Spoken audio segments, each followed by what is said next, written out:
Hello friends, अपनों ने पिछली वीडियो के अंदर बात करी लिक्विड फंड की और एफडी के बारे में। तो आज हम बात करेंगे इस वीडियो के अंदर म्यूचुअल फंड के बारे में। म्यूचुअल फंड क्या होता है, म्यूचुअल फंड में हमारे को कितना परसेंट रिटर्न मिलता है, या म्यूचुअल फंड हमारा कितना रिस्की है, और शेयर मार्केट के अंदर और म्यूचुअल फंड के अंदर कितना अंतर है। इस तरह के तमाम सवालों के जवाब आपको इस वीडियो में मिलने वाले हैं। तो आप बने रहिए इस वीडियो के अंदर लास्ट तक, और आपको ये भी बताऊंगा कि कौन से म्यूचुअल फंड के अंदर आपको पैसा लगाना चाहिए या कौन से में नहीं लगाना चाहिए। ये एक मैं राय दे सकता हूँ, एक्शन आपको खुद को लेना। म्यूचुअल फंड की बात करने से पहले हम बात करते हैं कि आजकल हमारा पैसा हम डबल करने के लिए या फिर हमारा पैसा बढ़ाने के लिए हम कौन कौन से ऑप्शन चुनते हैं। देखो, सबसे पहली बात आती है सेविंग अकाउंट। सेविंग अकाउंट के अंदर देखा जाए तो हमारे को 4% इंटरेस्ट मिलता है, और वो हमारी महंगाई दर के हिसाब से कम है, क्योंकि हमारे हर साल महंगाई दर तो 5 से 6% बढ़ती चली जा रही है। और जबकि हमारे को सेविंग अकाउंट के अंदर 4% ही हमारे को इंटरेस्ट मिल रहा है, तो वहाँ पे हमारा पैसा बिल्कुल कम हो रहा है। दूसरी चीज़ आती है एफडी। एफडी के अंदर हमारे को 6 से 8% के करीब पैसा मिलता है, लेकिन हमारे को कुछ ज़्यादा रेवेन्यू मिल नहीं पाता, क्योंकि 5 से 6% तो हमारी महंगाई बढ़ रही है और हमारे को 6 से 8% के करीब इंटरेस्ट मिलता है, तो हमारा पैसा ओनली 2% ही बढ़ रहा है। तीसरी बात आती है गोल्ड के अंदर। हाँ, गोल्ड के अंदर हमारे को अच्छा खासा रेवेन्यू मिल जाता है। और चौथी बात आती है रियल एस्टेट के अंदर। अगर रियल एस्टेट के अंदर हम हमारा पैसा इन्वेस्ट करते हैं तो हमारे को अच्छा खासा रेवेन्यू आ सकता है। अब यहाँ पर हमारे को और रिटर्न चाहिए, तो उसके लिए हमारे को उतरना पड़ता है स्टॉक मार्केट के अंदर। अब स्टॉक मार्केट के अंदर स्टॉक मार्केट के अंदर आपको उतरने से पहले आपको कई कंपनियों के एनालिसिस करनी पड़ती है, कब स्टॉक मार्केट क्या होता है, और कई कंपनियों के बारे में देखना पड़ता है कि कौन सी कंपनी ग्रोथ करेगी, कौन सी कंपनी का स्टॉक क्या है, कौन सी कंपनी का शेयर क्या चल रहा है, उसकी असेट्स क्या है, उसके लाइबिलिटीज़ क्या है, उसके पास में कैश फ्लो कितना पड़ा है। तो हर चीज़ हमारे को कंपनी का देखना पड़ता है।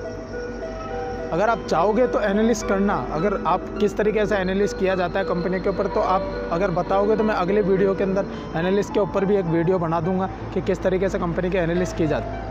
अब बात करते हैं यहाँ पे हम म्यूचुअल फंड की, कि म्यूचुअल फंड क्या होता है। देखो, म्यूचुअल फंड एक शेयर मार्केट के अंदर ही पैसा लगाया जाता है। यहाँ से आप एक म्यूचुअल फंड के द्वारा आप गोल्ड के अंदर इन्वेस्ट कर सकते हो, आप रियल एस्टेट में इन्वेस्ट कर सकते हो, और भी कई सारे फंड के अंदर आप इन्वेस्ट कर सकते हो। और म्यूचुअल फंड एक शेयर मार्केट के अंदर एक्सपर्ट के द्वारा लगाया जाने वाला पैसा, और एक एक्सपर्ट टीम के द्वारा जो पैसा लगाया जाता है उस म्यूचुअल फंड बोलते हैं। अब स्टॉक मार्केट में और म्यूचुअल फंड में अंतर क्या होता है। देखो, स्टॉक मार्केट के अंदर हमारे को डायरेक्ट कंपनी की एनालिसिस करनी होती है और हमारे को खुद को समझना होता है, और हम डायरेक्ट वहाँ पे इन्वेस्ट कर सकते हैं। या फिर वहाँ पर भी एक एक्सपर्ट के द्वारा अगर हम पैसा इन्वेस्ट करते हैं तो वहाँ पे चार्जेस कुछ ज़्यादा होते हैं, लेकिन वहाँ पर रेवेन्यू भी हमारे को अच्छा खासा बढ़िया मिल जाता है। और म्यूचुअल फंड की बात करें तो म्यूचुअल फंड के अंदर एक एक्सपर्ट के द्वारा जो पैसा लगाया जाता है, तो एक्सपर्ट की फ़ीस भी यहाँ पर बहुत कम होती है, और एक्सपर्ट के द्वारा एक अच्छी कंपनियों के अंदर भी आपका पैसा लगाया जा सकता है। और यहाँ पे आपका पैसा एक सेफ रहता है बिल्कुल, कि अलग सेफ रहना और ना रहना ये आपके ऊपर है।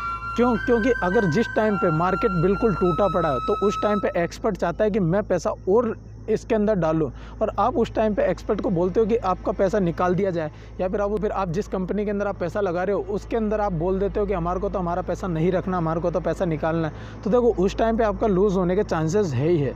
लेकिन अगर आप वेट करते हो और अगर आप लॉन्ग टाइम के लिए इन्वेस्ट करते हो, तो आपको एक अच्छा खासा इंटरेस्ट मिल जाता है। यहाँ पर अच्छा रिटर्न देती है म्यूचुअल फंड भी आपको। और देखो, स्टॉक मार्केट के अंदर आप पैसा लगाने के लिए आपको ज़्यादा पैसा भी चाहिए होता है। म्यूचुअल फंड के अंदर पैसा इन्वेस्ट करने के लिए आप 100 रुपये से भी स्टार्ट कर सकते हो यहाँ पर।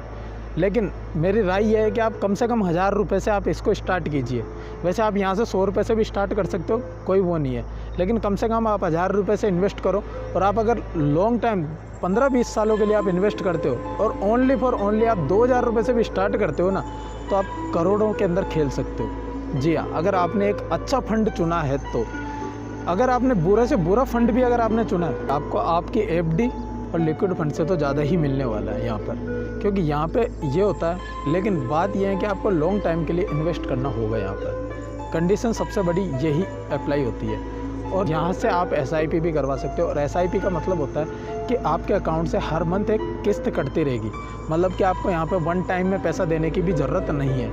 लेकिन अगर आपके पास में किसी मंथ अगर आप पैसा नहीं होता और आपका चेक भी बाउंस हो जाता है तो यहाँ पे ओनली आपके बैंक के 10, 15, 20 रुपये चार्जेस होते हैं। उसके अलावा कोई आपकी कोई यहाँ पे पेनल्टी नहीं होती। और देखो यहाँ पर आपको इन्वेस्ट करने के लिए म्यूचुअल फंड हो गया, स्टॉक मार्केट हो गया, कहीं पे भी आपको इन्वेस्ट करने के लिए आपको 3 चीज़ों की ज़रूरत पड़ती है। सबसे पहली चीज़ आपका आधार कार्ड, पैन कार्ड। दूसरी आपके पास में एक बैंक अकाउंट होना चाहिए। और तीसरा आपके पास में एक डीमैट अकाउंट होना चाहिए। आपने अगर डीमैट अकाउंट नहीं खोल रखा है तो आप डीमैट अकाउंट आप बिल्कुल फ्री ऑफ कॉस्ट खोल सकते हो।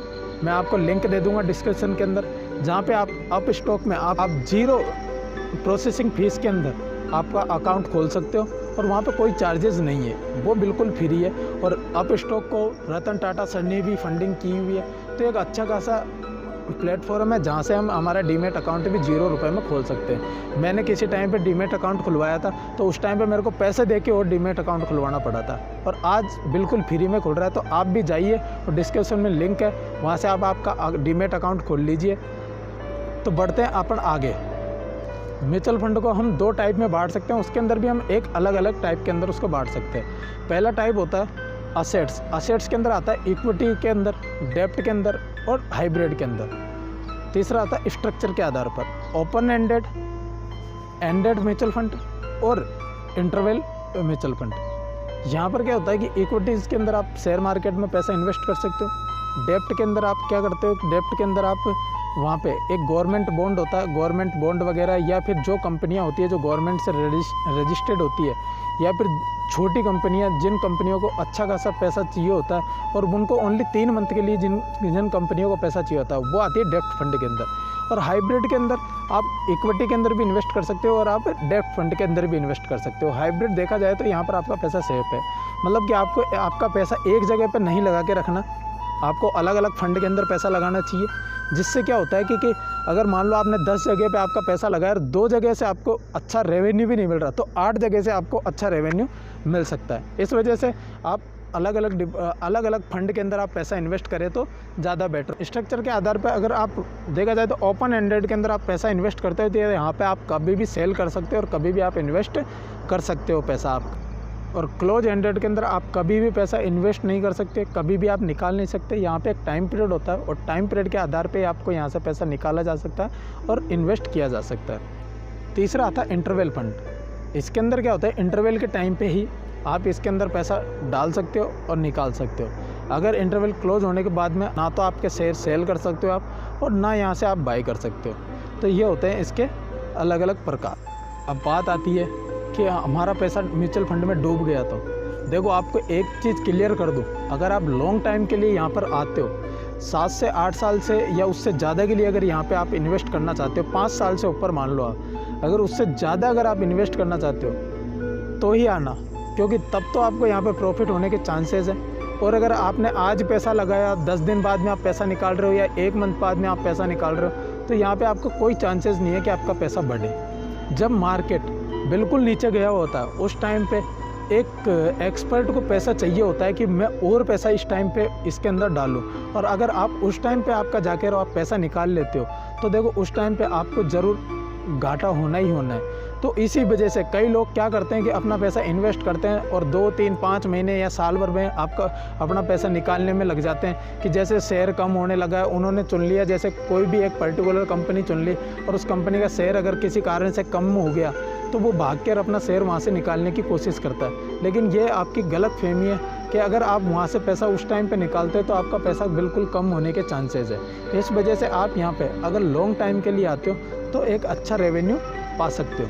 और देखो म्यूचुअल फंड के अंदर क्या होता है कि अगर आप पैसा इन्वेस्ट कर रहे हो तो आपको वन टाइम में पैसा इन्वेस्ट करने की कोई ज़रूरत नहीं होती। यहाँ पे आप थोड़ा थोड़ा अमाउंट पैसा इन्वेस्ट कर सकते हो। और स्टॉक मार्केट के अंदर देखा जाए तो आपको एक टाइम पे पैसा इन्वेस्ट करना रहता है। अब सारी हो गई म्यूचुअल फंड की अच्छी बातें। अगर म्यूचुअल फंड की हम बुरी बातें भी करें या फिर म्यूचुअल फंड की अगर हम कमियाँ भी देखें तो देखिए म्यूचुअल फंड के अंदर हमारे को नुकसान कब हो सकता है। देखो आपको एक अच्छा फंड सेलेक्ट करना होता है, अगर आपने एक अच्छा फंड सेलेक्ट नहीं करा है तो घाटा होने का चांसेस हो सकता है। बट अगर आपने एक अच्छा खासा फंड चुन लिया है तो आपको कहीं पे भी नुकसान में जाने की कोई ज़रूरत नहीं है।